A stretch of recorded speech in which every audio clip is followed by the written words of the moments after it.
เจ้าอายเลยติดเหล้าจังสิเห็นฐานะเขาดีสันติจึงจีกสัญญาใส่ว่าฮักอายจนหอดมือตายเคยว่าขี่ควายบ่ทันแห่งสำลาคือว่ามาเป็นหลายต่างชีวิตโซทิม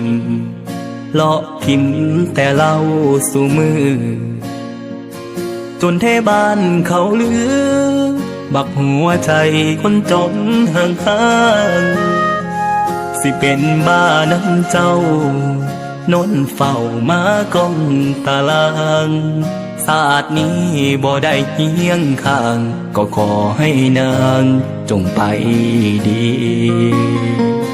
เหล้าแก้วใสๆบ่ได้ตัวไผคือเจ้ากินแล้วก็เมาดีกว่าคบเจ้าหลายปี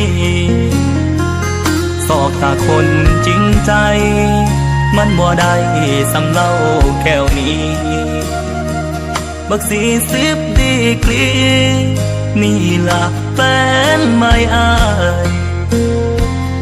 เศร้าทอดยาเว้าว่าคนขี้เมาบ่ดีเก็บเอาคำนี้กลับคืนไปศาลาอายสิเป็นสิตายมันบ่เกี่ยวกับเจ้าแล้วนะเสิญเจ้าขึ้นสวรรค์สันฟ้าอายนี่นะตายทิ่มกะสาง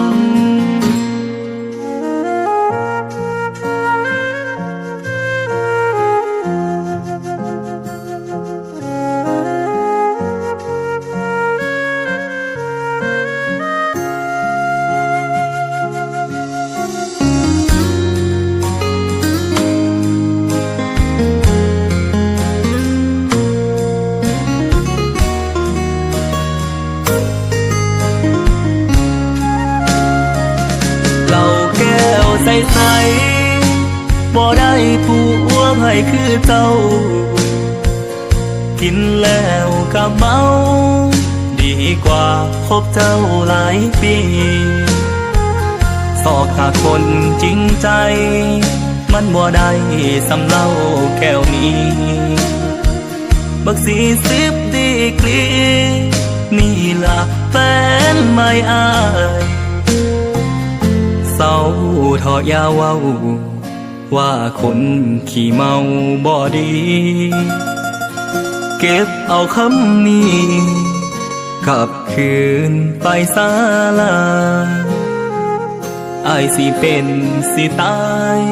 มันบ่เกี่ยวกับเจ้าแล้วนะ